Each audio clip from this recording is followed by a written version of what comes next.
Quando eu fui preso e levado a Barão de Mesquita, a polícia do Exército, né? Eu já fui lá desacordado, né? Porque no caminho eu fui preso lá na Penha, e no caminho eu senti que já num carro, atrás do chofer, um militar na frente e dois atrás de mim, armados sobre mim e tudo mais e tal. Mas eu notei que havia uns paredões muito altos e tal, e pensei que se eu tivesse possibilidade, eu podia me jogar sobre o motorista, viu? Mover o volante e jogar o carro em marcha sobre um dos muros. Podíamos morrer todos, mas, afinal de contas, atacava também os outros, né? Porque eu não tinha dúvida que ia me matar. Não tinha dúvida, compreende? Já tinham tirado sobre mim de maneira muito convincente, né? Compreende? Não havia problema. Bom, mas a questão é a seguinte, é que o cara tem o freio, tem essas coisas, e sobretudo bordoadas na cabeça e no corpo dos três que estavam lá em cima, né? Quando eu cheguei à Polícia do Exército, já estava desacordado. Aí me deixaram voltar a mim e tudo mais e tal e tal. E me chamaram para depor, né? E eu achei que, de qualquer maneira, eles saberiam que seria eu mesmo, né? Não seria mais o nome de guerra que a gente tinha, eu sou Ivo, eu sou Lima, né? Isso, aquilo, né? Eu tinha que dar meu nome, né? Então eu me apresentei como antigo oficial do Exército, eu já estava expulso nessa época, né? O antigo oficial do Exército, Apolônio de Carvalho, etc. e tal, né? E que participava de uma organização que não aceitava a ditadura militar. O desafio foi só esse. É claro que me perguntaram por quê, e quando eu comecei a explicar por que eu era contra a ditadura militar, um deles, viu, eu já estava encapuçado dessa época, viu, um deles me deu um soco, né? Aí era demasiada covardia, né? Eles eram uns 15 a 20 nessa sala, né? Eu encapuçado, ele ainda me dando uma bofetada, né? Aí eu arranquei o capuz e me joguei contra eles, né? Foi só isso. Mas também foi muito, muito breve, porque alguns segundos depois eu estava dormindo no chão, né? Ou acordando depois de ter estado desacordado, né? Mas os companheiros em geral os companheiros se portaram muito bem. Em geral. Há exceções, naturalmente, criadas aqui ou ali, etc. e tal, mas em geral, eu aprendi. A regra era essa, né, de enfrentar o adversário com meios mais suaves ou menos suaves, com mais ardis, com mais malícia e tudo mais, mas reagindo, né? Essa foi a norma, né? Tanto que nós achamos que os combatentes da nossa resistência contra a ditadura militar merecem verdademente uma aura de respeito, de carinho, né? De gratidão do nosso povo, porque deixaram tudo para entregar-se à luta contra um inimigo muito superior, né?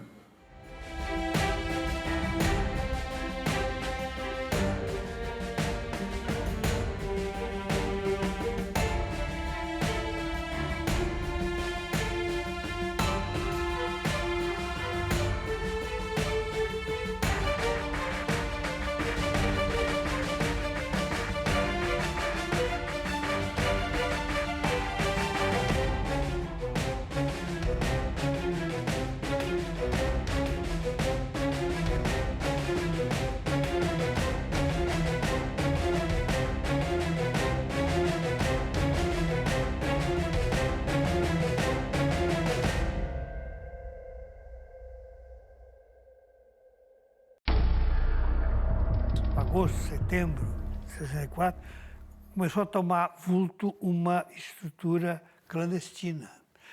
Para reforçar essa estrutura clandestina, foi deslocado um grupo de sargentos excluídos do Rio de Janeiro.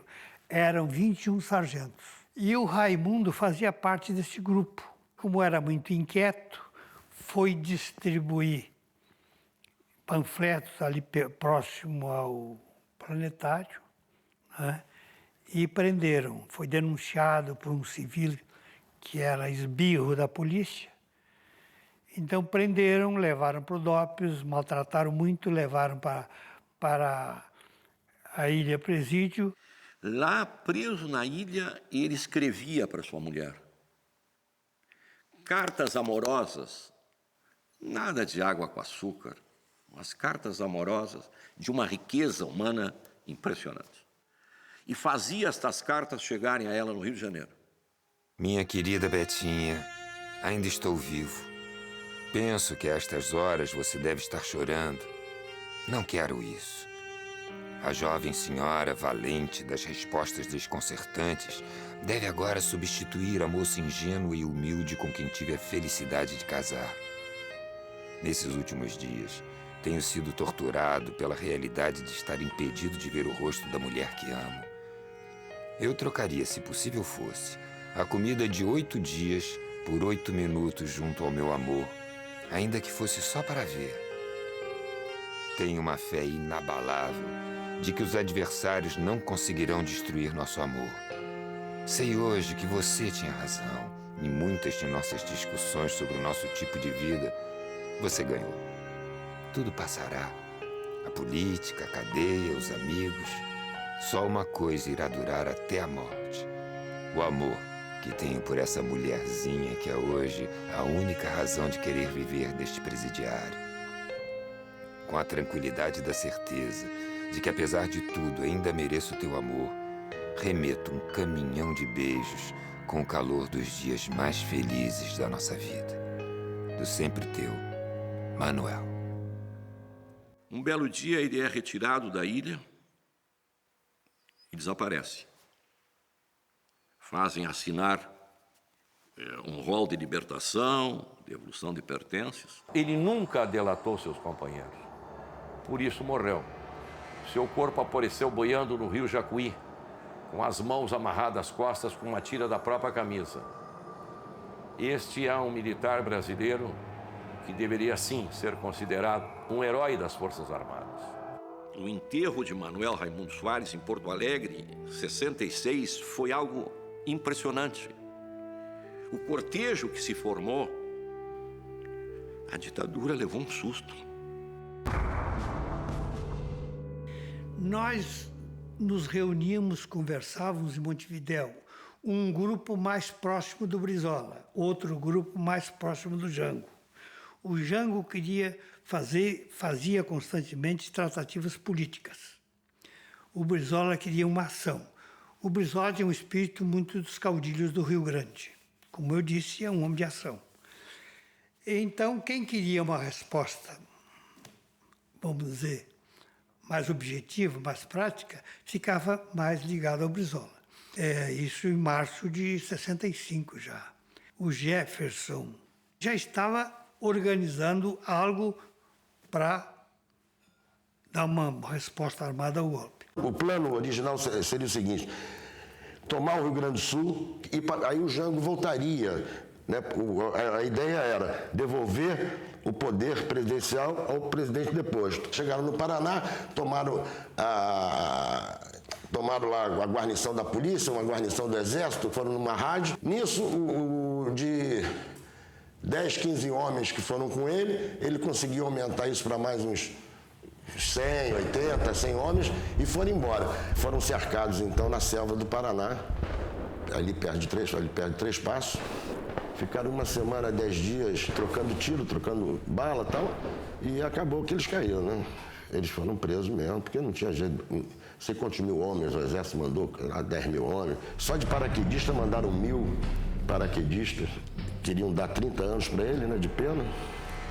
E aí, na época, a equipe do Dr. Sobral Pinto conseguiu reduzir para 10. Porque ficou provado que o pessoal do exército que morreu com as balas dele mesmo. Eles cercaram o grupo do meu pai e ficaram fazendo um fogo cruzado. Quando ele vai para o Uruguai, ele encontra uma visão completamente diferente, é a visão de luta contra aqueles que realmente destituíram o governo constitucional.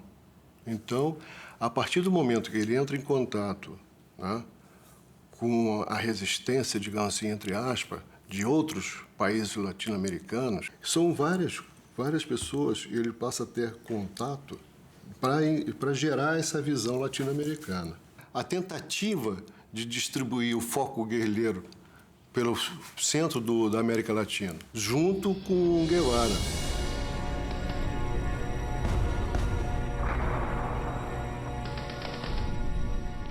Caparó, havia uma questão seguinte. É preciso resistir ou não? Bom, eu tive a conclusão que a única maneira de continuar era resistir, armado. Eu cheguei à conclusão, e muitos outros chegaram à conclusão que era impossível. Por vias pacíficas não tinha solução. O foco inicial era chamar atenção porque havia uma resistência contra a ditadura. E isso foi completado. Isso foi completado pela própria ditadura, ao dar uma dimensão muito maior, muito superior do que havia. Nós tínhamos lá 10, 12 homens, no final 13 homens, por aí, em torno disso, uma dezena. Eles mobilizaram 2.000 homens, bombardear a serra, aquela coisa toda, 2.000 homens para combater 10.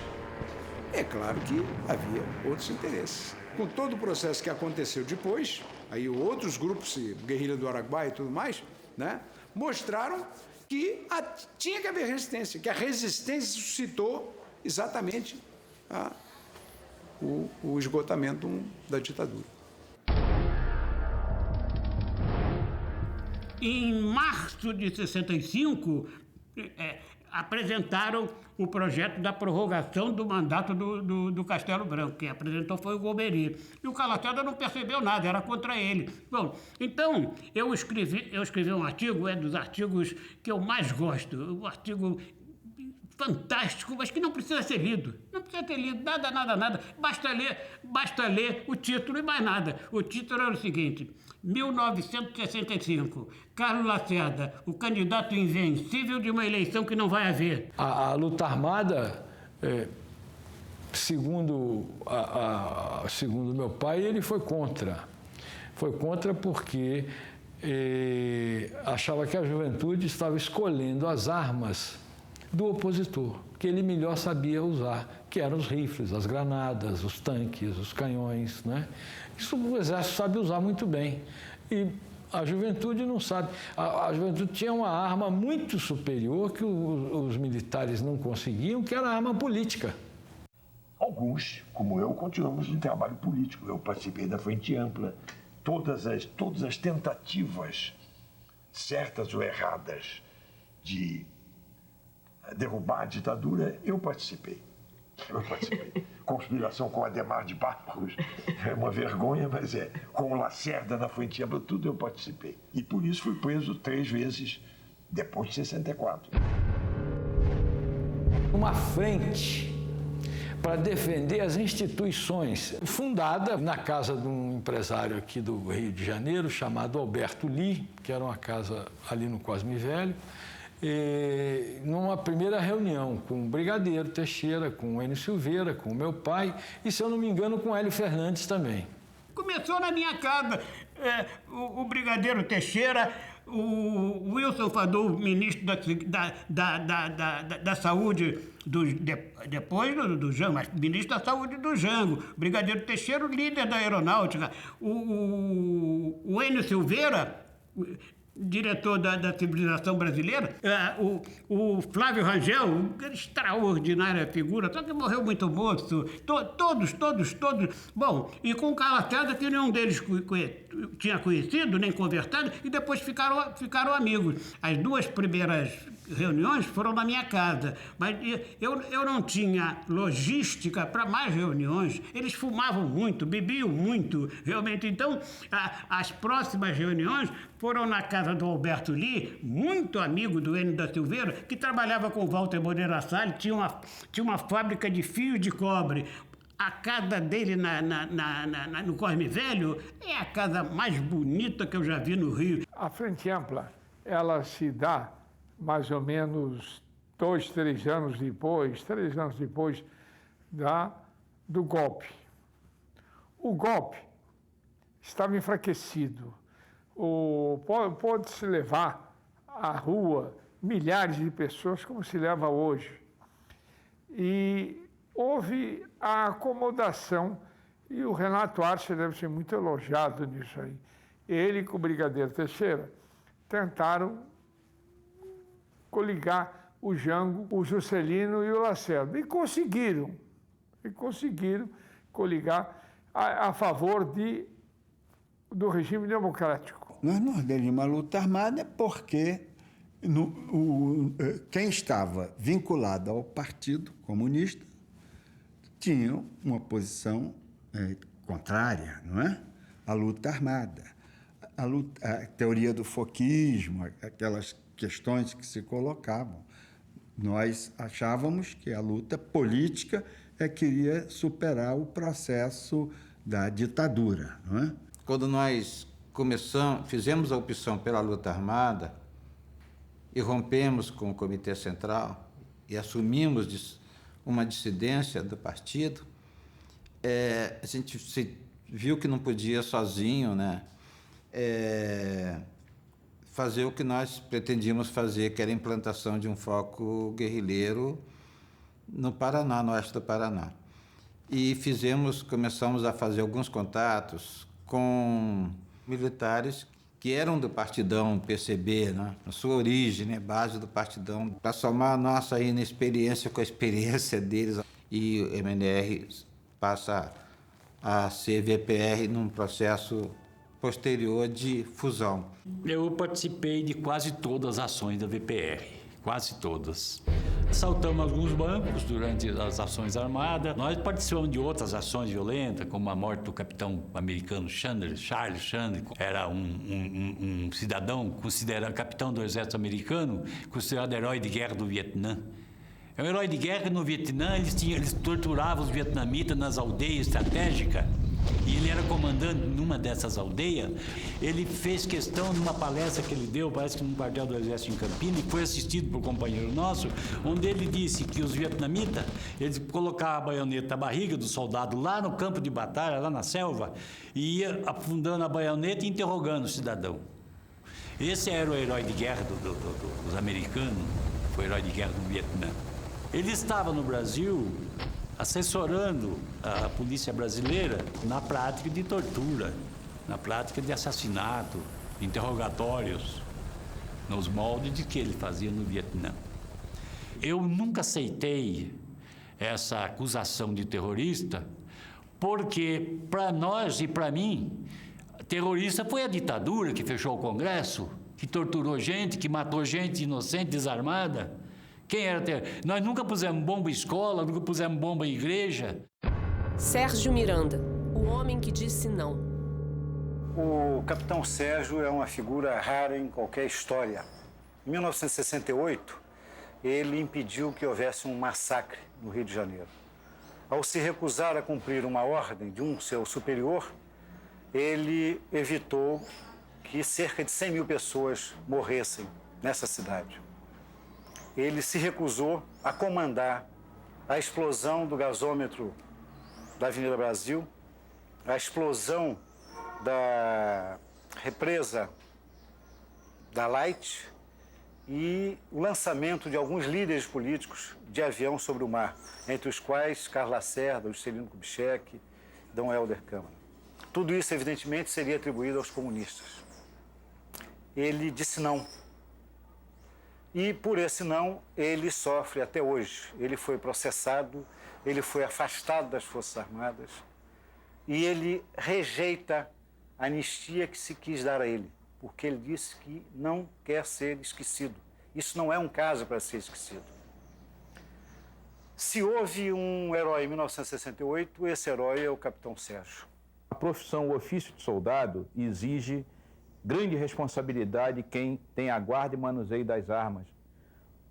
E eu acho que quem cumpriu esse ofício com retidão não é para ser chamado de herói. Eu fui digamos, um bom e simples soldado. Como é que foi aquela reunião? Bom, a reunião, Zuenir, foi o clímax de uma sucessão de reuniões que tinham começado 2 meses antes. Então foi a famosa reunião do Daodesse. Era uma reunião onde, pela primeira vez, compareceu todo o Paraçara. Até então, só eu dialogava com o brigadeiro Bournier e tinha dialogado uma vez com o brigadeiro Hipólito. Nessa reunião, ficou claro a intenção de emprego da unidade com a finalidade que você explicitou antes. E, no caso, após a reunião, que teve aquele desfecho dramático quando eu disse não, que foi surpreendente para o brigadeiro Burnier. Apesar dele saber meu ponto de vista, ele esperava que eu fraquejasse. Era um processo de escalada terrorista oficial, com vários atentados, como na porta da Sears, do Citibank, da Embaixada Americana, e num dia X, a destruição simultânea de Ribeirão das Lajes e do gasômetro, aqui de frente ao Novo Rio. Isso tudo, a opinião pública seria preparada para uma ação ostensiva dos chamados comunistas. E após esse clímax, com a cidade em pânico, porque você sabe, quando o gasômetro explode, não é só a explosão do gasômetro. Nas tubulações de gás entram ar, e aqui no Leblon, por exemplo, Ipanema, uma mulher que acendesse um fogão, o fogão explodiria. Então seriam milhares de explosões, seria um verdadeiro caos nessa cidade, sem luz, sem força, na hora do rush. Muito bem, a opinião pública, certamente preparada para atribuir isso aos comunistas, aceitaria uma caça às bruxas à la Indonésia, correto? E os comunistas seriam mortos a pauladas que nem rato, segundo palavras do próprio Burnier.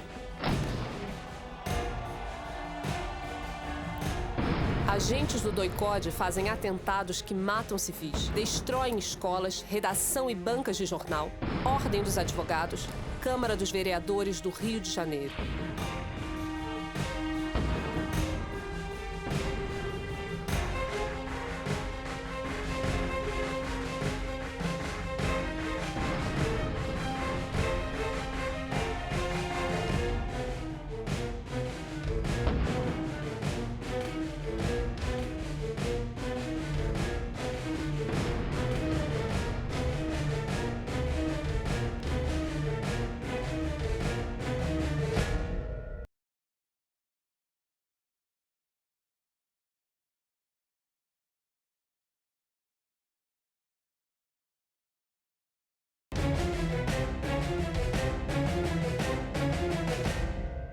Você ia pra rua, você gritava baixa ditadura, o camarada te jogava bomba de gás e te dava tiro.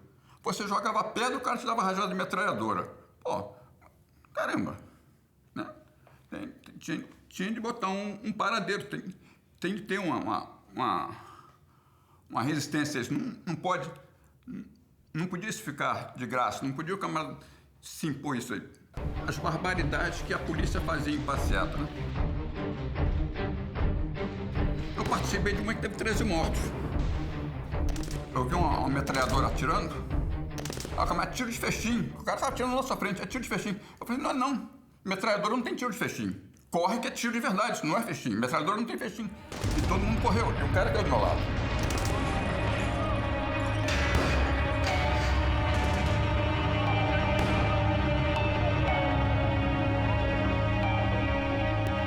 São 6 anos de luta e de resistências, em que novas gerações e velhos patriotas decidiram buscar novos caminhos e outros critérios para o Brasil, sem vacilações e sem medo.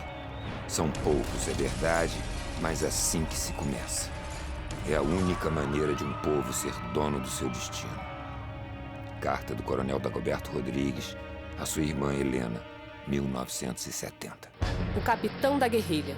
Carlos Lamarca era filho de sapateiro e foi oficial do Exército ligado ao Partido Comunista desde os anos 60. Campeão de tiro, foi destacado pelo Exército para dar treinamento militar a bancários. Em suas aulas ensinava a atirar, mas em caso de assalto aconselhava a não resistir. O Lamarca não sabia de nada. A companhia dele estava de serviço no hospital militar. A VPR vai lá e toma as armas da companhia dele, né? Aí eu estou na seção administrativa do regimento, que cuida exatamente da carga do regimento. Aí eu chamo ele e falo assim, ó, vou te mandar 9 fuzis novos para você. Você não põe nem na reserva, deixa lá separado para a gente levar para a VPR. Em 1969, Capitão Lamarca deixa o Exército e parte para a clandestinidade, levando homens e armas. Seu objetivo foi o foco guerrilheiro. Milita na esquerda revolucionária, é assassinado em 1971. Eu lembro que me levaram para o porão, um galpão, aliás, tinha lá dentro da PE, e fui amarrado nu num banco, e estavam introduzindo salmoura pelo nariz. Já não era mais o pau de arara e o choque elétrico, mas sim salmoura introduzido pelo nariz. O Caetano, que era chefe do investigador, Caetano era chefe do grupo que fazia tortura, ele falou para os policiais, desamarra o lobo, vai, desamarra. Me puseram sentado no banco, né, ofegante ali, aí ele pôs a mão no meu ombro com a voz mansa, viu? Disse, precisa morrer na toa, rapaz. Já estivemos na sua casa agora e encontramos. Vem aqui. Ele me arrastaram para a sala assim do lado e estava lá aqueles restos de caixa de dinamite, material, apostila, aquelas bobageiras que serviu para me incriminar. Para incriminar o nosso. Aí eu tinha lido de Fidel Castro, A História Me Absolverá, que era a história de Moncada, não sei se algum dos senhores já leram. E era o comportamento de um preso político diante do inimigo. Ele assumia a responsabilidade por aquilo que estava fazendo e para poder fazer a defesa de seus atos perante a ditadura. E assim eu fiz. Eu fui preso porque eu entreguei um material de instrução militar para o Onofre Pinto, que era o comandante da VPR na época. E era um material que eu tinha recebido no meu curso de formação de sargentos. E estava com o meu nome. Aí, não, você pode deixar que eu levo e peço para o pessoal cortar, limpar, etc. e tal. E boa, falei, tá ok. Só que ele não fez isso. Eu estava entrando no quartel na quarta-feira, tinha voltado de uma reunião em Santo André, entrei no quartel e o tenente tesoureiro me deu voz de prisão e falou, Pitório, vamos lá conversar com o pessoal do PIC, do Pelotão de Investigação Criminal, deve estar vendo algum engano, não sei o quê, vamos lá resolver isso. Falei, vamos, sem problema. Aí entrei, conversei com o pessoal, esse material aqui é seu? Falei, é. Pô, e você confessa? Eu falei, mas fui eu que escrevi meu nome aqui. Você sabe onde foi achado isso? Falei, olha, eu entreguei esse material para o sargento Darcy Rodrigues, que é meu amigo, de Havaí também, é do 4º RI. Eu passei no curso de aperfeiçoamento de sargentos, vou ter todo o material novo, dei isso daí para ele. Aí ficou uma situação delicada, porque eles não sabiam o que fazer comigo. Mas o Lameira, o Major Lameira, disse o seguinte, nós recebemos uma informação que você é da VPR. Eu falei, eu não sei o que é VPR. Sinto muito, mas eu não sei, deve estar havendo algum equívoco. Infelizmente. Aí não me bateram, aquela pressão. Você está armado? Eu falei, estou. Me chamou na sua vaqueira, tirei a minha 45 e dei para eles, assim e tal. E eles ficaram sem saber como agir comigo. Só que deram voz de prisão para mim, você está preso. E eu vi o Onofre Pinto sendo arrastado. Ele não andava, estava quebrado, bem judiado, mas eu o reconheci e fiquei quieto, fiquei na minha, sossegado. Ele foi levado para a cela, só que ele me viu também. E falou, na segunda-feira ele falou de mim, quem eu era. E aí eram umas 6 horas da tarde, mais ou menos. Apareceu lá um grupo de combate, uns 10 soldados, armados com fuzil, sargento armado com metralhadora. Aí me fizeram virar de costas, me algemaram. Eu fui no meio dos soldados, todos com arma cruzada e tal. E fui para a escolinha, área da tortura. Quando eu cheguei lá, o Onofre estava deitado num banco, um banco de madeira, a cabeça dele tinha caído depois do banco, né? Estava deitado para trás, ele não me via. Aí deram um choque nele, tinha fio de eletricidade no pênis, na orelha. E deram um choque nele, uma descarga de choque. Ele gemeu, aí perguntaram, fala do Pittoli. Aí ele começou a falar alguma coisa e eu me perdi muito nisso, eu perdi a noção do que estava acontecendo bem ali, porque eu senti que a coisa, eu tinha acabado de cair mesmo, né? E então levantaram pela cabeça, pegaram por baixo, perto do pescoço dele, levantaram. Aí ele olhou para mim e falou, desculpa, Pittoli, Aí já me deram um murro no fígado, então eu caí. Quando eu me dei por mim, eu estava nu, amarrado, na polé, pelo pé, levantaram pelo pé. Não foi no pau de arara, foi na polé. Mão para trás, fio de eletricidade, choque. O cara já chegou, apagou o cigarro na minha bunda e porrada. E aí a coisa foi do começo da noite até a madrugada da terça-feira. Paravam, voltavam, me abaixavam dentro do balde d'água gelada e me afogavam. Estava lá o Fleury, que já tinha trabalhado outro pessoal, ele não me torturou, não. Ele só falava, aumenta a dose aí, ou coisa desse tipo. E eu, desesperado, tinha mais uns 3 investigadores do DOPS também, o que demonstra muito a ligação do DOPS enquanto conhecimento da tortura para exigir informações, e o Exército que ainda batia por bater sem saber efetivamente o que fazer com informações que eles precisavam. Eles não sabiam fazer isso ainda concretamente. Eu tenho tortura no Brasil desde 64, conheço várias pessoas que foram torturadas. Aliás, foi uma repressão violenta, sobretudo no campo. O problema é que você tem poucos dados do pós-64, logo do imediato, sobretudo para os setores populares. Porque a tortura se torna, digamos assim, uma pauta de denúncias a partir de 68, porque está pegando muitos setores de classe média, que começa a denunciar, famílias, igrejas, enfim, coisa internacional. Então, essa questão vem mais à tona, mas a tortura está no Brasil logo depois do golpe. Aliás, mataram muitas pessoas no Nordeste, no campo, em favela, enfim, nos setores mais pobres da população. A coisa foi muito barra pesada, intervenções de sindicatos e tudo. Então, eu acho que eles foram aperfeiçoando. Quer dizer, nos anos 70 é criado essa instituição, o DOI-CODE, que é exatamente a junção de diversos elementos do Exército, da Marinha, da Aeronáutica, da Polícia Civil e Militar também, para exatamente, quer dizer, ser um organismo que exercesse a tortura com toda a sua, digamos assim, excelência, A gente estava num lugar com endereço, dentro de um quartel do Exército, com visitas oficiais, de altas patentes do Exército, quer dizer, todos sabiam o que estava ocorrendo ali, aquilo não era... E nenhuma providência foi tomada, porque eu acho que era deliberado mesmo. Eu acho que foi uma política de Estado para aniquilar o que eles chamavam os inimigos da ditadura.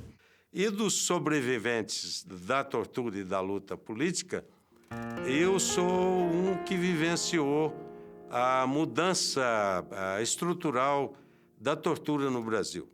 Por quê? Eu fui, como disse, torturado pela equipe de Meira Matos, que eram as torturas clássicas que os Estados Unidos preparou 46 mil torturadores. E, por exemplo, eu era torturado aqui na PE de Brasília, num tanque grande, e eles enfiavam a gente no tanque, vinha um torturador, dava uma coronhada de fuzil nas costas, para você não controlar a respiração, você afogava, eles te retiravam, te penduravam naqueles ganchos, igual gancho de açougue, você de cabeça para baixo vomitava, vinha o médico, aplicava reanimantes, fazia uma valoração do seu estado e dizia qual tipo de tortura que você teria. Eu fui queimado com charuto, com cigarro, sofri torturas sexuais, isso em Brasília. E depois, no Rio de Janeiro, o padrão se modifica. Eu era afogado com mangueira no nariz e depois, com conta-gota, o general Ricardo Agnésio Fayad, que na época era o médico da PE no Rio de Janeiro, inventou torturas no meu corpo. Eu era torturado, davam aula de tortura no meu corpo. Damitrione, o mestre de torturas. E Damitrione começa sua trajetória no Brasil por Minas Gerais, passa pelo Rio de Janeiro e aqui em Porto Alegre esteve. Temos uma foto de Damitrione na porta de entrada do Palácio da Polícia do Rio Grande do Sul. O mestre de torturas, que também por aqui esteve, foi para o Uruguai e lá foi justiçado. Eu sei que tinha um intercâmbio entre diversos países, né, dessas técnicas de tortura. Né? E eu até fui objeto de uma aula de tortura, que está no meu depoimento, né, onde eu não sei quem participou, né, eu sei que era muita gente, na minha cabeça muita gente, onde se explicava quais eram as melhores técnicas, as coisas mais eficientes. Né? Tinha um professor, eu estava ali de cobaia, e aquilo ali foi usado como objeto para os alunos. Eu fui um objeto, uma cobaia de uma aula de tortura. A gente perde um pouco a noção do tempo, né? Uma das coisas que era comum quando prendia um casal junto era levar um e outro para ver o outro ser torturado, né? Então me levaram algumas vezes para ver não vai ser torturado, né? É ainda uma coisa difícil pra gente, né? Falar disso. E os requintes de crueldade, né? Que fazem com a mulher, né? Frequentemente a gente era colocada nua, um olhar, né? Um olhar era para que os choques ficassem mais intensos, os choques elétricos, na boca, no seio, na vagina, na orelha, né? No nariz. E a Dulce contou isso outro dia, né? Todos nós ficamos emocionadas que a gente revive isso de novo, né? A crueldade chegou aos requintes, eles tinham um filhote de jacaré lá no doicode, onde eles puxavam com uma corda no pescoço, esse filhote de jacaré, né? A Dulce contou isso. E eu fui uma noite, não lembro se era noite, se era dia,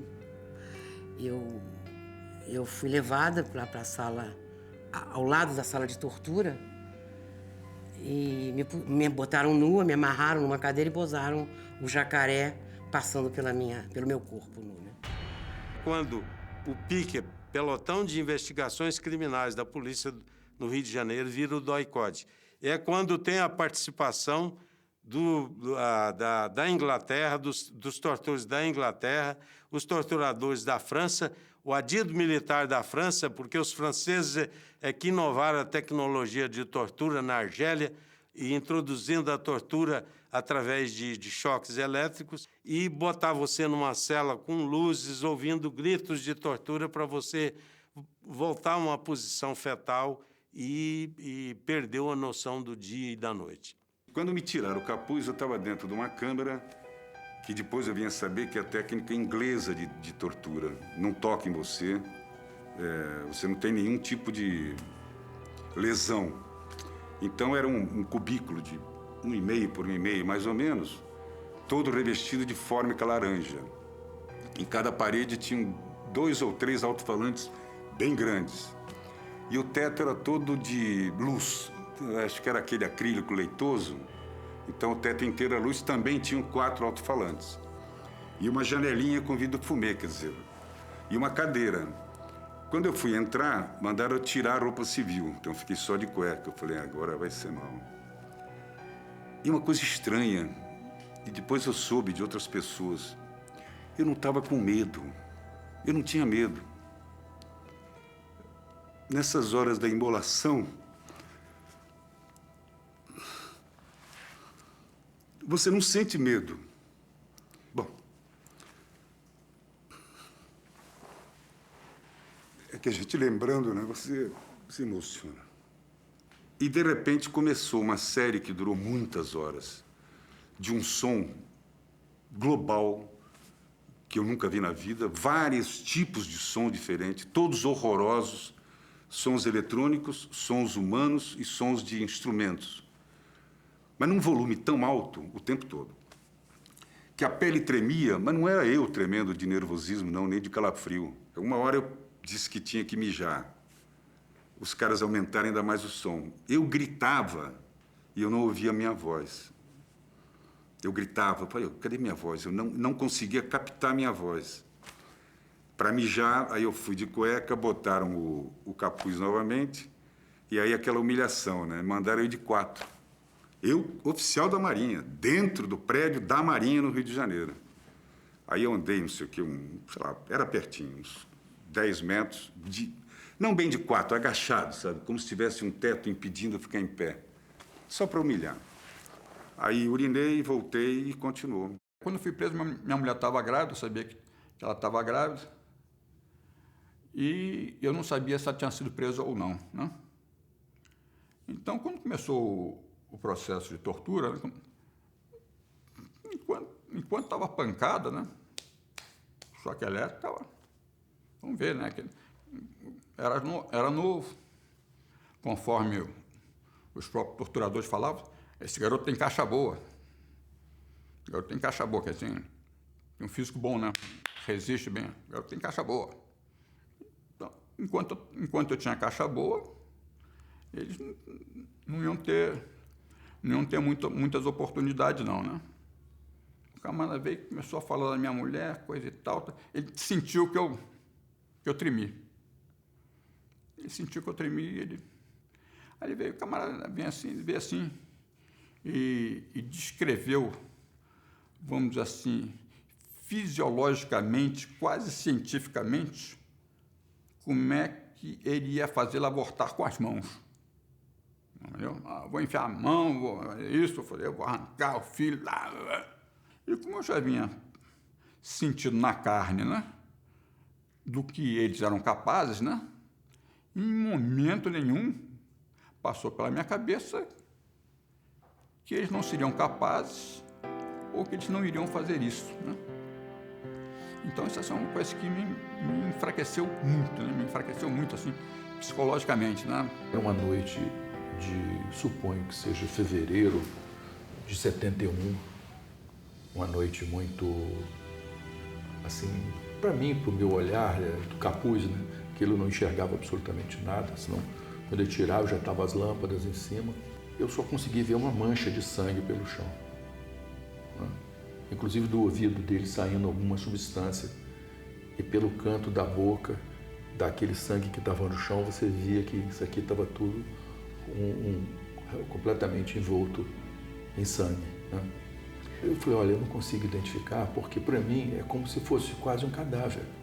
Não consigo identificar. Gostaria muito de saber e de poder gritar quem é, mas não tem essa condição de fazer isso, né? E ao mesmo tempo eu ficava muito atordoado, porque era como se olhasse para a pessoa, você estivesse imaginando que essa pessoa fosse morrer dali a pouco, né? Aquele detalhe da face contra o solo, a língua um pouco para fora, o sangue brotando, não sei se vinha da cabeça ou de uma parte superior, dos membros superiores. Então foi uma coisa assim, muito impactante. Dizia, falei, olha, não tenho condição.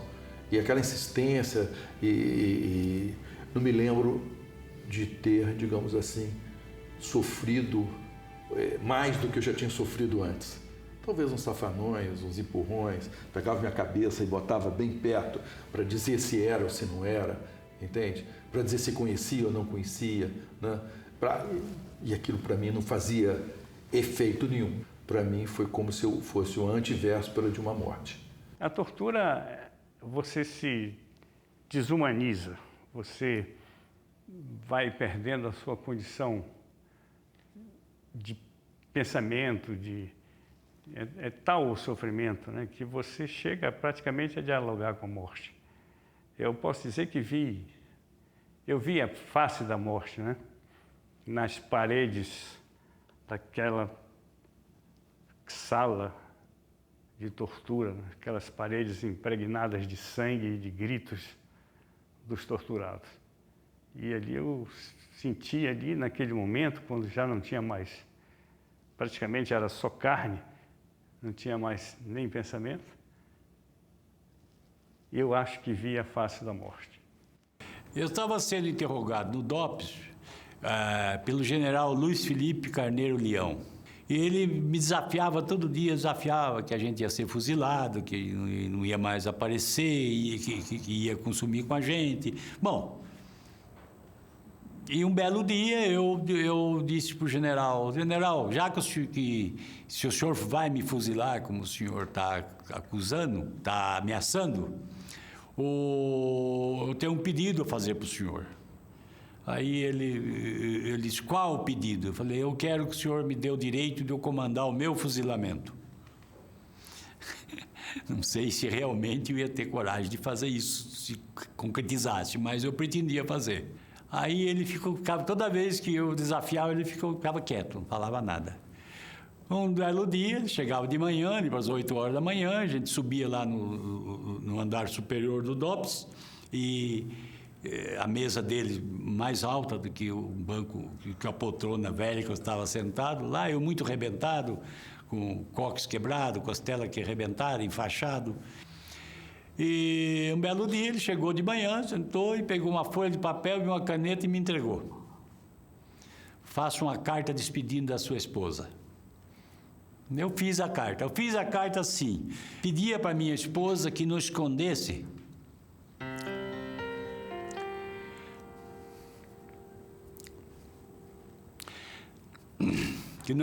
nada do nosso filho. Que o que eu tinha feito era um ato em defesa da nossa pátria e que eu não era um criminoso como a ditadura falava. E pedia para ela que seguisse vivendo, que casa, com outras palavras dizia, case se quiser, se puder, e cuide do filho e não esconda nada dele. E assinei a carta e entreguei para o general e pulei no revólver. Só que ele tinha posto o revólver em cima da mesa e eu estava numa poltrona velha, sentado numa parte bem mais baixa. Eu não podia quase nem levantar com a costela estourada, né? Não podia respirar direito. Aí o general pulou e me segurou, né? Até que ele me subjugou, sentou, calma, falou para mim, eu vou queimar essa carta. Eu falei, não queime, general. Essa carta é um documento assinado e o senhor pode mandar para o mato e mandar me fuzilar amanhã. E o senhor tem um documento que diz que eu me suicidei, general. E continuei desafiando o general, né? E ele pôs fogo na carta, numa ponta, eu me lembro que fosse agora, pegou a carta com uma mão, a outra acendeu um isqueiro que ele tinha lá e foi ao fogo, foi queimando lentamente a folha de papel, ficou aquela cinza grossa, ele põe na mão, chegou, põe no cinzeiro. Eu desafiei o general e acho que foi correto fazer isso, né? E foi isso. Quando todo mundo está te pisando, todo mundo está te humilhando, você sempre acha que vai ter aquele camarada que vai fazer a diferença. Lá no DOI-CODE, né? Tinha um major. Aí o major chegou para mim. Se você quiser um recado para sua mãe, eu passo para ela. O que eu tinha a perder ali? Não tinha nada para perder. Vão me torturar? Vão me bater? Vão me matar? Eu estava ali sendo torturado, sendo assassinado aos poucos. Tudo ao mesmo tempo, não ia piorar em nada a minha situação. Aí, escrevi, mas sem a menor fé no negócio. Escrevi num papelzinho de cigarro, a letra miudinha, ele me trouxe uma caneta, miudinho, um pedacinho de papel de cigarro, dobrei aquilo bem dobradinho. Mamãe, tô bem, né? Não se preocupe comigo, né? É o que você tem de escrever, né? Mamãe, tô bem, não se preocupe comigo. Tô sendo bem tratado. Aí você tem de escrever um negócio desse, né? Você tem de escrever um negócio desse. Você vai falar o quê para sua mãe? Não, tô sendo torturado, tô sendo bem tratado, tá tudo correndo bem, tá tudo maravilhoso, tô preocupado com vocês, não se preocupem comigo, né? Escrevi um papelzinho, dobrei, um papelzinho desse tamanho assim, entreguei na mão dele, botou no bolso. Eu fiquei preocupado com o cara. Falei, vai que alguém flagra ele com esse papel no bolso, olha o problema que vai dar para ele aí. Vai fazer companhia aqui, ó. Vai estar na sala do lado aqui, daqui a pouco. No dia seguinte, trouxe um papel, trouxe um papelzinho, letra da minha mãe. Falei, legal. O cara foi bacana. Aí fiquei mais preocupado com ele ainda, né? E minha mãe, né? Toda vez que ela via algum de nós chorando, algum de nós em dificuldade, ela, não chora, meu filho, que vida combate ainda, viver ou lutar. É um poema, né, de um índio enfrentando os brancos, né? E a mãe nessas tábuas, querendo calar, seus filhos criados na lei do terror. Isso me emociona porque a minha mãe sempre falava isso para mim. Era um lugar comum das conversas dela. Toda vez que ela via algum de nós chorando, algum de nós em dificuldade, ela, não chora, meu filho, que vida combate ainda, viver ou lutar. E tinha esse trecho, né, no bilhete dela, né? Então, eu não sei se aquilo ela foi a forma dela dizer que sabia o que estava acontecendo, né? Que viver ou lutar, né? A vida combate ainda. Ou se foi ela simplesmente repetiu o que ela sempre repetia em qualquer momento nossa dificuldade, né? Mas depois vim saber que o camarada era o chefe da análise da tortura. Ele é que eu cheguei, ó, não tortura mais. Não, esse cara falou pouco aí, não. Isso aqui tá mal contado. Aperta ele que ele vai contar isso aqui. Né? Porque ele era esse cara. Não chores, meu filho. Não chores, que a vida é luta renhida. Viver é lutar. A vida é combate que aos fracos abate, que os fortes, os bravos, só pode exaltar. E a mãe, nestas tabas, querendo calados os filhos criados na lei do terror, teu nome lhes diga que a gente inimiga talvez não escute sem pranto, sem dor. As armas ensaia, penetra na vida, pesada ou querida, viver é lutar. Se o duro combate, os fracos abate, aos fortes, aos bravos, só pode exaltar. Canção do Tamoio, Antônio Gonçalves Dias.